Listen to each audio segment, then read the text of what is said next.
एक बार एक बहुत बड़ा बिजनेसमैन एक छोटे से गांव में जाता है। उसका प्लान होता है कि उस गांव में एक फैक्ट्री लगानी है। वो एक ऐसी जगह तक पहुंच जाता है जहां पर उसके सामने नदी होती है और उसके सामने गांव होता है। अब उसके पास में दो ऑप्शंस होते हैं। एक कि वो सड़क के रास्ते से घूम करके उस गांव तक पहुंचे, जिसमें करीब करीब 8 घंटे लगेंगे, क्योंकि डायरेक्ट कोई रास्ता नहीं है वहां तक पहुंचने का। दूसरा कि सिर्फ 20 मिनट में एक नाव में बैठ करके उस नदी को पार करके उस गांव तक पहुंच जाए। तो अपना टाइम बचाने के लिए उसने उस नाव में बैठने का डिसीजन लिया। वो नाव बहुत ही छोटी सी थी, जिसमें एक तरफ एक आदमी बैठा था जो कि नाव चला रहा था और दूसरी तरफ ये बिजनेसमैन बैठा हुआ था। तो नाव में बैठने की थोड़ी देर बाद उस बिजनेसमैन ने उस नाव वाले से पूछा, तुझे पता है तेरी नाव में कौन बैठा है? तो नाव वाले ने बड़े ही भोलेपन से कहा हाथ जोड़ करके, नहीं साहब मुझे नहीं पता आप कौन है। तो बिजनेसमैन बोला, अरे तू अखबार नहीं पढ़ता है क्या? हर दूसरे दिन मेरी फोटो आती है अखबार में।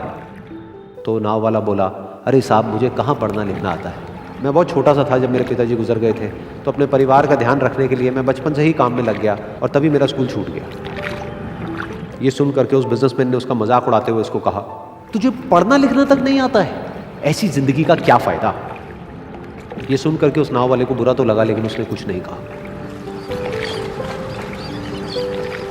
थोड़ी देर बाद वो बिजनेसमैन उस नाव वाले से बोला, अभी कुछ ही दिन बाद ये जो सामने तू जमीन देख रहा है, यहां पर मेरी एक बहुत बड़ी फैक्ट्री होगी जहां पर हमारे ब्रांड की मिनरल वाटर की बॉटल्स बनेगी। उस नाव वाले को बात समझ नहीं आई। उसने कहा, क्या बनेगा साहब? तो बिजनेसमैन थोड़ा सा इरिटेट होकर के बोला कि हमारे यहाँ पर पानी की बोतलें बनेंगी जो तेरे गांव में नहीं बिकेगी लेकिन शहरों में बहुत बिकती है। अरे कभी तू शहर गया होगा तो तूने देखी होगी पानी की बोतलें रखी होती है दुकानों पर। फिर वो नाव वाला बोला, अरे साहब मुझे कैसे पता होगा, मैं तो कभी इस गाँव से बाहर गया ही नहीं। फिर वो बिजनेसमैन उसके ऊपर हंसते हुए बोला, तू कभी इस गांव से बाहर तक नहीं गया, तुझे पता ही नहीं कि शहर क्या होता है? अरे ऐसी जिंदगी का क्या फायदा? उसकी ये बात सुन करके उस नाव वाले को सच में लगने लगा कि मेरी जिंदगी शायद किसी काम की नहीं है।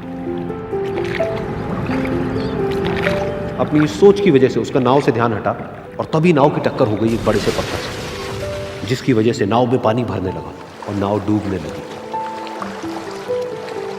उस जगह पर पानी बहुत ही गहरा था और किनारा दूर था। नाव वाले को समझ आ गया कि अब इस नाव को बचाने का कोई तरीका नहीं है और वो अपनी जान बचाने के लिए नदी में छलांग मारने ही वाला था। तभी उसने उस बिजनेसमैन से पूछा, साहब आपको तैरना तो आता है ना?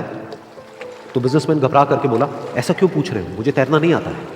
उसकी ये बात सुन करके नाव वाले को हंसी आ गई और वो बोला, अरे साहब आपको तैरना तक नहीं आता, ऐसी जिंदगी का क्या फायदा? ये सुन करके उस बिजनेसमैन को अपनी गलती का एहसास हुआ और वो हाथ जोड़ करके उस नाव वाले से बोला, तुम जो कहोगे मैं तुम्हें दूंगा, बस मेरी जान बचा लो। तो उस नाव वाले ने बोला, अरे साहब आप घबराओ नहीं, मुझे सिर्फ तैरना नहीं आता है, मुझे डूबते हुए लोगों को बचाना भी आता है। आप मुझे कस के पकड़ लो, मैं आपको कुछ नहीं होने दूंगा। और फिर उस नाव वाले ने ना सिर्फ अपनी बल्कि उस बिजनेसमैन की भी जान बचाई। तो इस कहानी से हम एक बहुत बड़ी सीख ले सकते हैं कि हमें जिंदगी में कभी भी किसी का भी मजाक नहीं उड़ाना चाहिए या उसको अपने से कम नहीं समझना चाहिए, क्योंकि हमें नहीं पता कि हमें कब, कहां, कैसे, किसकी जरूरत पड़ जाए।